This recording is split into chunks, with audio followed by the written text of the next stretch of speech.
After a long day of football, um, we started off with Chelsea v Fulham. Chelsea won, but controversial decision against Fulham. Fulham should have been ahead at half time, should have won, and um, and then the 3 o'clock kickoffs, of which I'm going to talk about Man United Burnley, and we ended up with a nil-nil draw between Leeds and Newcastle. So all footballed out, and I've since then gone out, played some pool and snooker. So here I am with you guys now. Well, for starters, it's not all doom and gloomy. As a Man United fan, I'm here with this prince here. It's not all doom and gloomy. We finally have 3 points. We finally have our first victory um, as Man United fans. We can only rejoice today. But let's unpack this match. So, first half lineup was Bayern Deer with Yoro, Delit, and Shaw at centre back. Inverted fullbacks with Dalot and Ahmad, Casemiro and Bruno in midfield, with Mason Mount left number 10, and Buemo right number 10, and Cunha down the middle. Match started, and to be honest, it was all one way traffic. Man United, really cool. Mason Mount in particular, I mean, the closing down, he nearly got us a penalty. In my opinion, should be a penalty. Yes, he's tugging at Walker's shirt there. Maybe not the wisest decision from Mount, but we've seen Walker do it down throughout the years, especially at Man City. Super pacey player. He literally runs through Mason Mount. So yeah, but for that tug, we should have got a penalty. We had a number of chances. On top of my mind, Ahmad had two clear-cut chances. One of them was gilt edge, open net. The second one, he doesn't quite connect from a really good routine. And I'm happy to see that they are working on their routines. That corner routine was pretty cool. In the first half, it was Bruno to Bruno to Ahmad. Ahmad shins it and forces a good save out of the keeper. The second half, the routine was reversed from Mbuemo to Bruno Fernandes, and Bruno should have done better, should have hit the target. Narrow misses out. But first half, too many chances. One downside of the first half was Cunha getting injured on the half-hour mark. I'm not sure the extent of his injury, but I hope it was precautionary and they took him off in good time. So I hope he's going to be back. But I don't know if this is a hamstring. He went off straight away. So I'm just really hopeful that it's not something more serious, but it could well be a 3 to 4 week one as well. So what went well for me was something which is quite surprising, and I've got no issues putting my hands up, saying before the match, I remember being concerned with having two inverted fullbacks, Ahmad and Dalot, left and right, but playing on alternate wings. And today they showed that it can actually work. Dalot in particular had a lot of joy on that left-hand side, playing against Walker. As I said, Mount should have got a penalty against Walker, but right after Brentford get their equaliser, Delo skins um, Walker and gets an assist for Embuemo. So some really good work by the fullback. Ahmad was brilliant today. It's super weird how he's literally had um, one and a half terrible matches, um, but brilliant against Arsenal when he came on, and brilliant again today. He should have capped off this fantastic performance with a goal, but not to be. Amarim, I thought, set up his team quite well. Again, we're still playing with those three centre backs, but as United fans, we've just got to we've just got to be on board with it. It's again quite weird to see at Old Trafford with the three centre backs, etc. And we got opened up again today with their first goal. We got opened up. There's three centre backs mix up between Delit and Dallo on that left hand side. Shaw is then meant to pick up and fill in for Delit.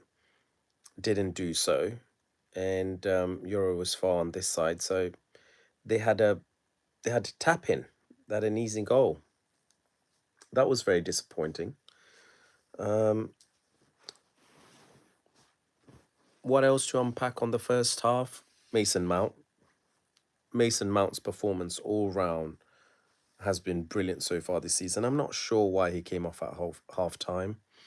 I'm hoping again that's nothing too serious in case if it's an injury.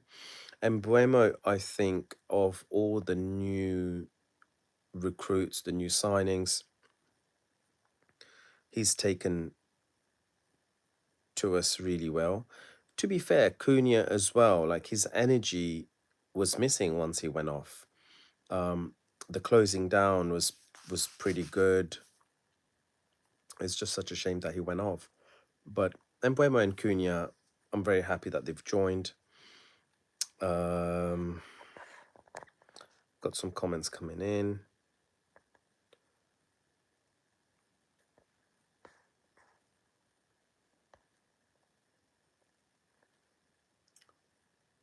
Okay.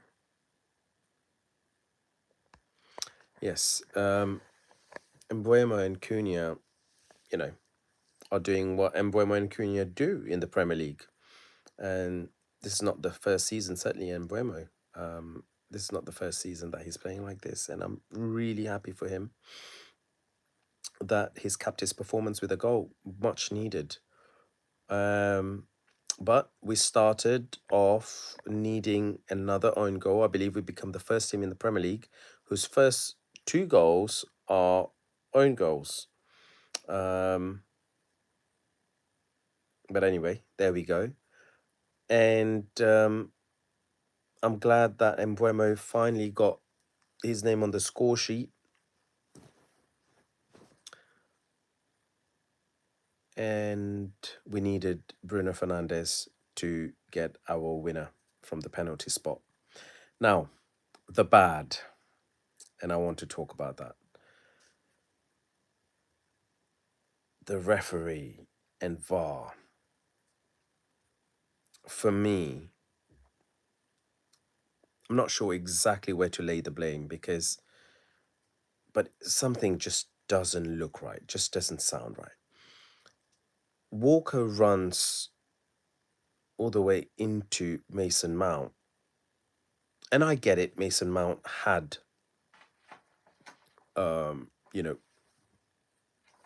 was holding on to Walker's shirt.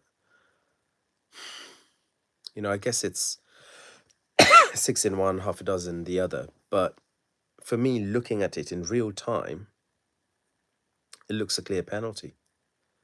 And the referee gave it as that. But yet VAR kept focusing on the angle which represented Mason Mount holding onto Walker's shirt. So I'm not sure. It just doesn't look right. Then Brentford had a goal chalked off for offside. Now, I've got to be honest, all throughout, I just couldn't believe he was offside. Then they drew the lines, and I'm still not sure. I mean, I don't want to be one of those people who judges second guesses technology, but I mean, it was millimeters into it, and millimeters or centimeters or meters doesn't matter. Offside is offside. I get it. But again, optically speaking, it just didn't look offside because he was ahead of his centre back. I can't remember whether it was Delit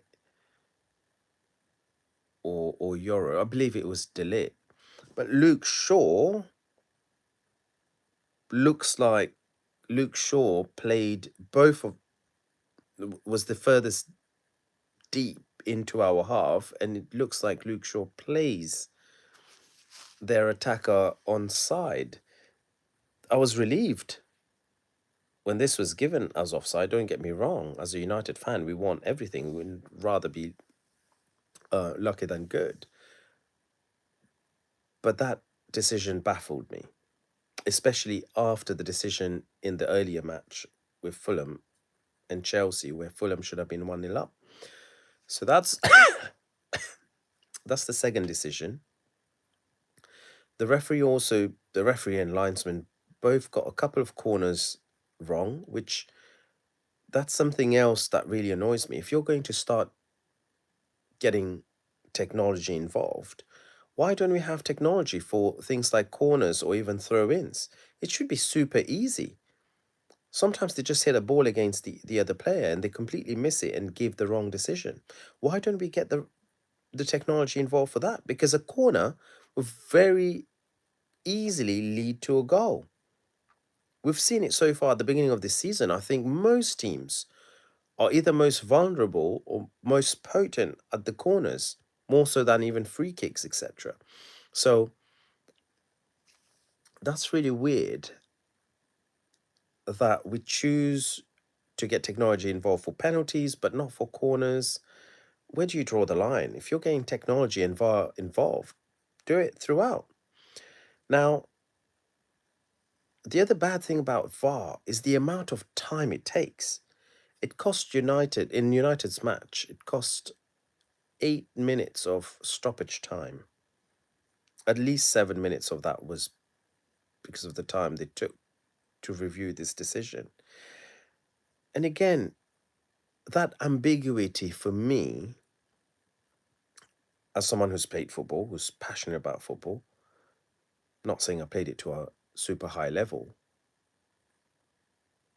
but when one of the fastest defenders is charging down on you, runs through you, that's a foul, right? And for them to be spending 6, 7, 8 minutes on this, trying to find ways to deny Mason Mount a penalty and Mason Mount and Man United a penalty, seems super weird. It just defies the objective of having VAR. And I'm someone who's in favor of technology and in favor of VAR. Then we get to the critical point, the turning point in the match. The match is firmly at deadlock. Injury time being played, and Dallo goes into the box. For me, literally crosses the line into the box and just throws himself, lets himself go. You can see that. I was watching it with a couple of friends, and all three of us, Man United fans, we could see that. The shirt tugging, the shirt pull certainly happens. It does continue into the box fractionally, but he starts outside the box, he penetrates into the box, and then drops himself. As a United fan, and if I was Ruben Amorim, well done, Ahmad Diallo. But where is the match? Where is the state of English football if that's been given a penalty? If you want to give it a foul, sure thing. In fact, it's not if you want to give it a foul, it's a foul. He should not have been tugging onto the shirt. But that tug was not necessarily the strongest tug to bring him down. But you shouldn't have to bring a player down to give a foul. So it is a foul. However, it's a foul outside the box. It's a free kick. I can't understand how he's ended up giving a penalty for it. And this is as a United fan. Again, I'll take it. And I was one of the most relieved people on the planet when he gave it, because I've got utmost confidence in Bruno to tuck it away. And we desperately needed a victory this season in the Premier League. But baffles me. The refereeing for me has been poor, very confusing. I like that the referees are talking and are explaining their decision. I do like that. It gives us, certainly us in media, a lot more to talk about. Us as fans, it explains certain decisions. But I think then they have to follow it up with a committee with other referees coming and explaining the rules, how they're interpreted, because I know Scott Parker's super confused with it all, disgusted by it, and quite rightly so. So, yeah, I think something needs to be done there. Now,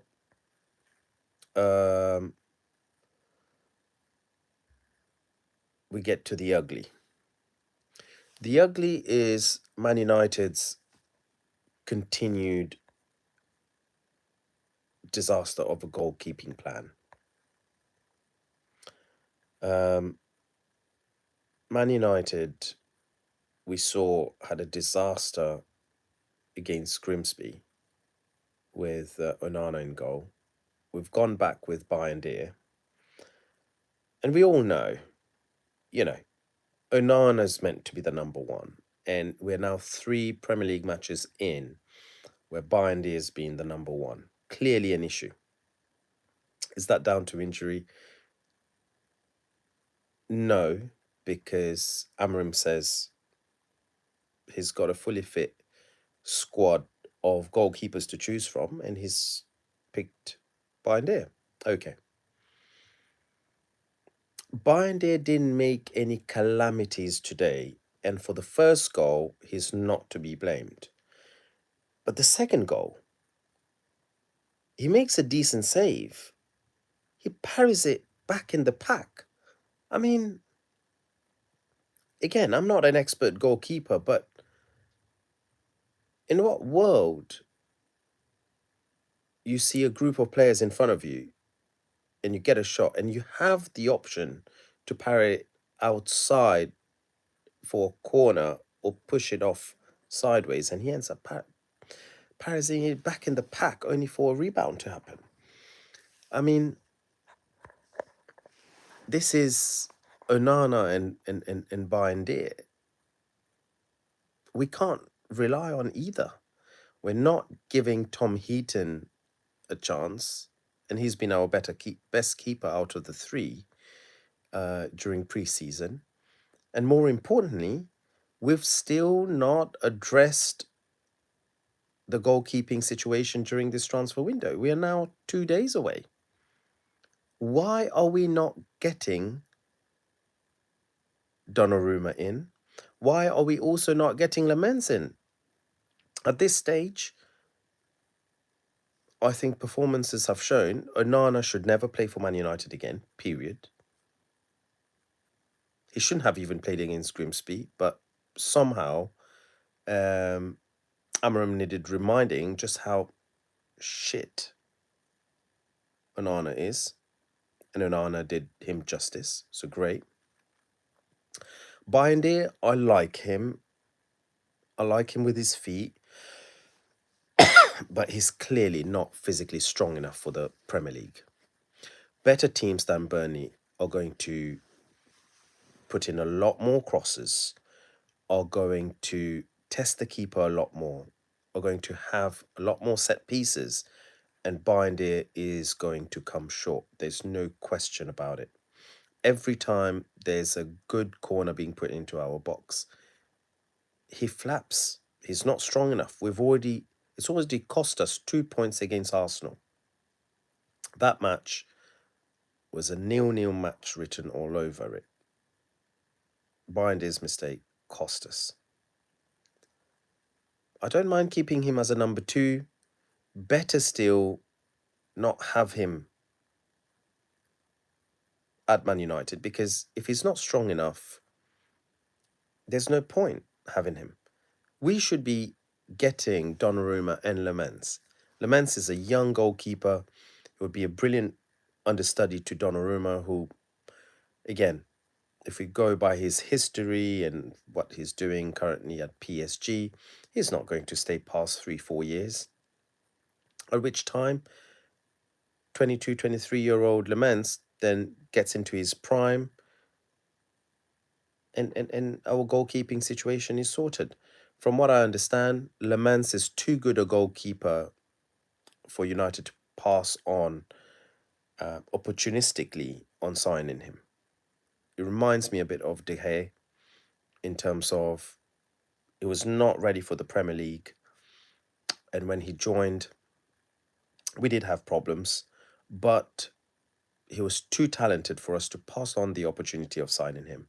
And De Gea proved us right and was value for every penny that we spent on him and more.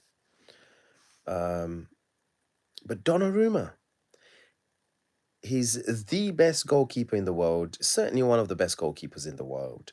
If you're Man United and you've got two calamities, two jokers in the squad, you've got to go and address that situation. Why, with 2 days left in the transfer window, we still have not, is beyond me. It's beyond me. I think the goalkeepers themselves are bad, but worse still is they don't inspire any confidence in the defense. That was less obvious today. I think our defense was bad, but I don't think it had, or our defense was not bad, but they made mistakes. And there were individual mistakes, nothing to do with the goalkeeper. But against Grimsby, and we have to go against, we have to look at all of the performances this season.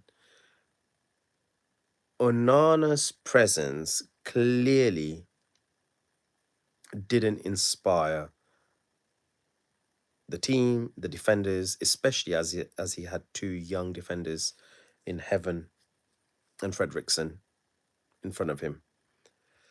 It creates havoc, it creates panic, it creates anxiety amongst the players and the squad, the team. We can't have that. We need to have safe pair of hands. So please, please, please, board, Amarim, whoever, sort out that goalkeeping situation. So this was the good, bad, and the ugly. Let's rattle through the player ratings. We'll start with Bayern. Today, for me, Bayern didn't really have anything to do in the first half. It was coasting. So an average performance really in the first half, he didn't have anything to do. But in the second half, when he was called upon, I don't blame him for the first goal, but for the second goal, absolutely. Should have dealt with it much better. So it's going to have to be docked a 0.5 out of 10 for me for Bayern today. We're then going to the centre backs. Euro, steady, more than steady. Um, he actually threatened on a couple of headers, and he was always joining in the midfield, joining the attack. I really like Euro. I think he's the modern day Rio Ferdinand. He can have an impact similar to what Van Dijk has for Liverpool for years to come. He's that good. And I hope he for his sake, he stays fit, because when he came to United, he did suffer with fitness, a couple of injuries. So for his sake, I hope Euro stays fit and he can be a linchpin in our defense for years to come. Delete next to him, again, Colossus, big, giant, strong. He's Maguire with pace for me. Um, he moves seamlessly, really solid player, and I think the pair of them have been really good. Sure. Um, so going back to the ratings, sure, not so. So going back to the ratings, I would say Euro steady 7 out of 10. The same for Delit, and Shaw not quite up there. I think he ended up causing a bit of anxiety again on that left side between Delo and himself a couple of times. So I would say Shaw a 6 out of 10. We're going to the wing backs. Delo for me did really well attacking wise, not so defensively, but we know Delo is not the best defender. However, I was really pleased and impressed with his attacking prowess, with how he took on Carl Walker and skinned him a couple of times. He got in some good crosses. I want to see more of that from Diego Dallo. I'd give Dallo a good 7.5 out of 10. On the other side, Ahmad, this is the type of performance that if we get this week in, week out, we will have an excellent chance at winning matches. I was thoroughly impressed with Ahmad. Should have scored, should have taken his chance, hit the target at least, but he was everywhere. I'm still not convinced right wing back is his position of choice, but he's playing it, he's doing a good job. And actually, he's not always staying in position, but that's not always negative. Like in the counter attack, he was in a left forward position. So everywhere he put in a shift. Ahmad, I have to give him his dues. One of the contenders for man of the match for me. 8 out of 10. Get into midfield. Casemiro, super solid. First half, he was fresher. He put in a really good shift, and I think he was one of the reasons why Bayern didn't have anything to do in the match in the first half. That also allowed Bruno to express his passing range. We'll get onto Bruno in a minute. But Casemiro, you can see why a young Casemiro did so well at Real Madrid and would have done equally well at Man United. Um, you know, if he's fresh, when he's fresh, Casemiro provides us a really solid platform to build on. So I'd give Casemiro 7 out of 10. And next to him, Bruno. And I think Bruno did really well. Showed the right kind of temperament. His passing range was good, was not wasteful with his passes. And I know sometimes they will come off, sometimes they will not. Bruno keeps going. But I don't think this Man United side can afford for Bruno to be wasting his passes or giving balls away. Today he didn't do that, and a couple of times he set Mbuemo on his way for counters. I would give Bruno a 7.5 out of 10. we go on to the forwards. Mason Mount. First half, he got taken off in the second half. Replaced Mason Mount, I believe Kobe Mainu or Xerxes replaced Mason Mount at halftime. I'm not sure what happened, but Mason Mount first half performance was superb. Just on his half performance, he was a contender for man of the match. But I'd give him a solid 7 out of 10. I think overall he's been our most consistent forward. Mason Mount has. His running off the ball has been brilliant, something that we've missed down the years because he's not been fit. Off the ball, he's fantastic. His work rate's fantastic. He's clearly not a left-sided player, but he's a number 10 and he's played that role brilliantly. So I'm really happy with Mason Mount. On the other side, Embuemo, again, been really good, but he took his chances. He took his chance well in the second half. In the first half, I must say, he kept running in behind and he should have got himself a goal. He had two chances. Embuemo, the first one forced a great save from their keeper. Fair enough. But the second chance, when I believe Mason Mount put him through, he just didn't look settled, just didn't look comfortable. When he waited for the ball to bounce, snatched at it with his right foot, missed the target. I just think this team has got to start hitting the target a lot more regularly. We were very, very wasteful with our chances. And I get it. If the goalkeeper makes a save, makes a brilliant save, so be it. But we've got to test the goalkeeper. So Embuemo wasteful in the first half, but set it right in the second half. Got his goal. Really good display. 7.5 out of 10 for Embuemo. And Cunha up front.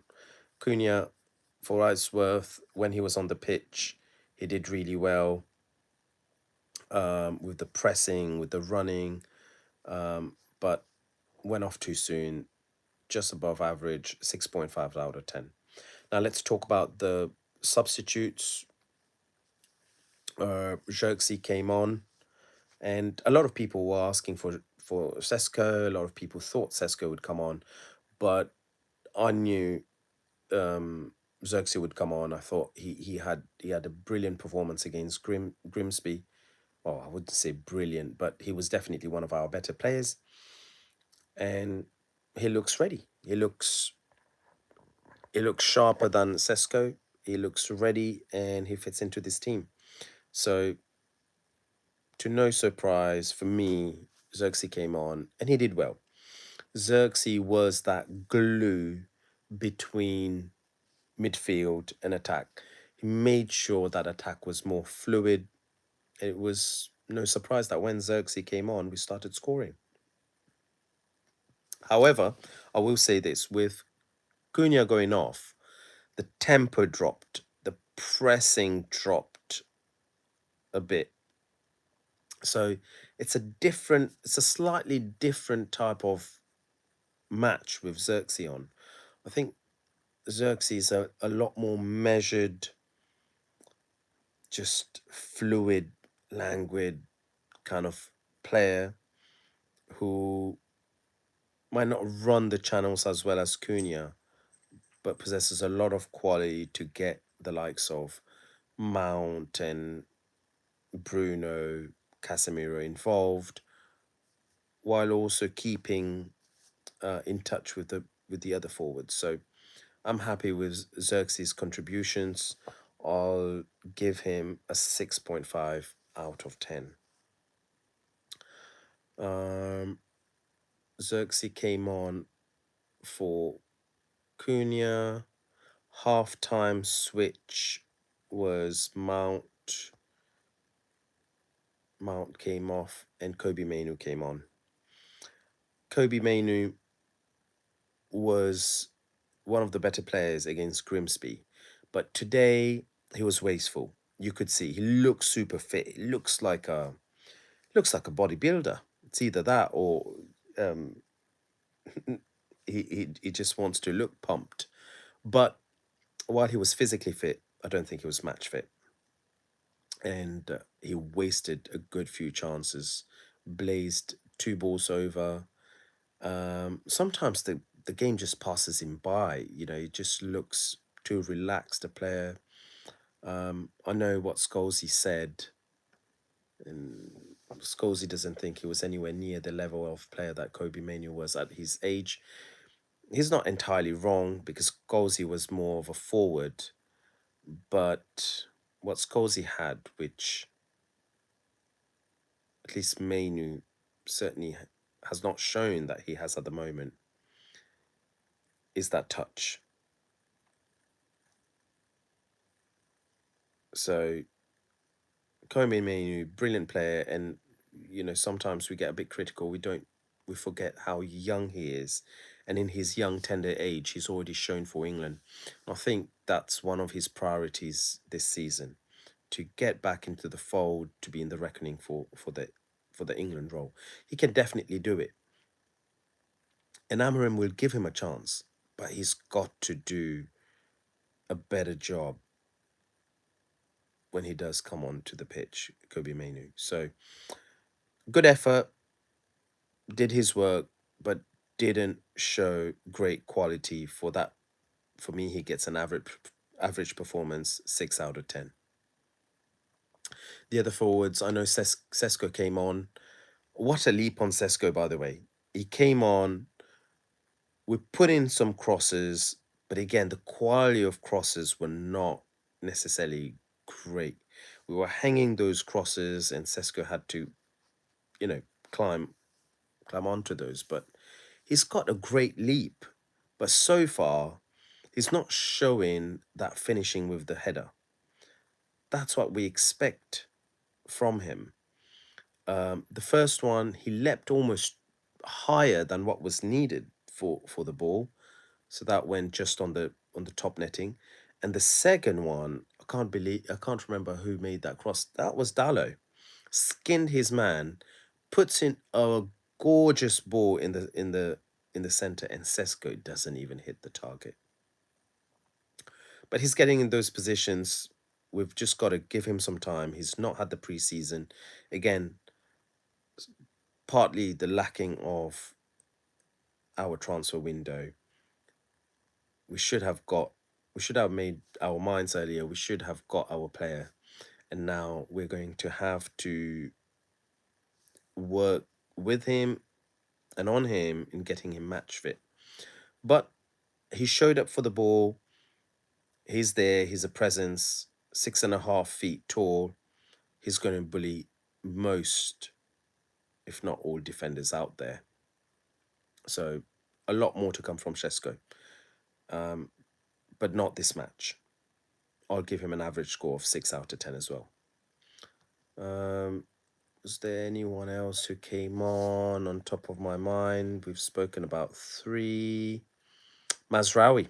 Mazraoui came in with 5 minutes to go for Euro. Average score for him. I don't think he had enough time to do enough to do much. So he came on pretty much for the 5 minutes of regulated time and stoppage time, so maybe got about 15 minutes. But Mazraoui is coming back from injury, and I'm super happy to have him back because last year he impressed us so much. Certainly with him at the back, he provides competition for the other defenders, but also something else for us to bring on instead of just having Maguire all the time. Because I think if we are to shore a lead, Mazraoui would be the better choice for me. Doesn't make many mistakes, super solid physically, and just has really good awareness and versatility. He's one of those players that that slots into defense seamlessly, gets moved out wide, no problems at all, and also slots into midfield very, very well. So really happy to have Mazraoui back, um, and glad to see him get 15 minutes under his belt. So this was it by way of player ratings, everyone. I finally got a smile on my face. Man United have 3 points, and all is not rosy, and I want to be seeing more from them, but I'm super happy we got the victory. I also want to be rating Ruben Amorim. I think today, I was quite happy that he was he showed less emotions, but he showed the right emotions. He wasn't overly happy. In fact, I don't think he smiled at all throughout the game. Very Mourinho-esque that way, Portuguese. Um, you know, not wanting the attention from all the attention on him, but his reaction spoke volume of not just of this match, but also of how the season has begun. A narrow injury time victory against Burnley is not going to please a Man United manager. It's not going to please most of the fans. So it's not going to please the Man United manager. The emotion that I had, and I think most of the players, the manager, everyone had, was that of relief more than excitement, happiness, exaltation. So, and that's what Amarim was depicting. I think he's looking forward to having this chat during the international break. I'm not sure what he's going to do. I'm not sure what we can expect because he's had a year to work with these players now. Um, and he's brought on new players. To his credit, most of the new players have responded positively. Mbomo, Cunha, positive signings. Shesko, he needs to work hard to be in the reckoning, but mitigating circumstances. So new players have made an impact. However, the old players, and I would say in particular the likes of Bruno, Dalot, that Portuguese crowd or Portuguese speaking, if you add the Brazilians, he's got to fix that. They are far too inconsistent. Today, again, Dalot did really well, but where was this performance against Grimsby? Where was this performance against Fulham? Bruno Fernandes did really well today. Did well when he came on against Grimsby, but where was this against Fulham? Absolute disastrous performance. Where was this even against Arsenal? Cost us the goal. So there's a lot of work to be done still, but I rate Amarim a good solid 7 out of 10 for today. He got the right reaction. The players did the job. There were individual mistakes, and I think we can't we can't ignore those. But I don't think that's something that we can hold Amarim to. Players are going to make individual mistakes, and Amarim's just going to have to react on that and pivot and change those players accordingly. The referee, the referee will get a low score for me. I thought again, it wasn't disastrous, but just the standard of refereeing in the UK is terrible. Absolutely terrible. A lot of my friends have started watching the Bundesliga. There's quite a lot of reports. Obviously, in the UK, we're getting Bundesliga matches on Fridays, and actually, the level of refereeing is considerably better there than it is in the UK. I just think, it's very inconsistent. No one knows the rules and regulations. 1 minute it's a foul, next minute it's not. The inclusion of VAR, not consistent. I definitely think we should have technology and, VAR is here to stay, but we've got to do a better job with that. The timekeeping also, I think it's time that football moves on to something like rugby, because you get given time added on, but then even during time added on, if you have a drama like we had today with VAR, and checking VAR, etc., what do you do? Then it's time added on time added, but unknown time added on the time added that we know. So it's just not great for spectacle. I think if we pause the clock, 90 minutes, we pause the clock to allow for officials to resolve anything that needs resolving and continue it into match play, I think that will be much better. So yeah, officiating needed to improve. Fans for me were great. There were periods where we slumped, and I've got to give United, the players, credit, because,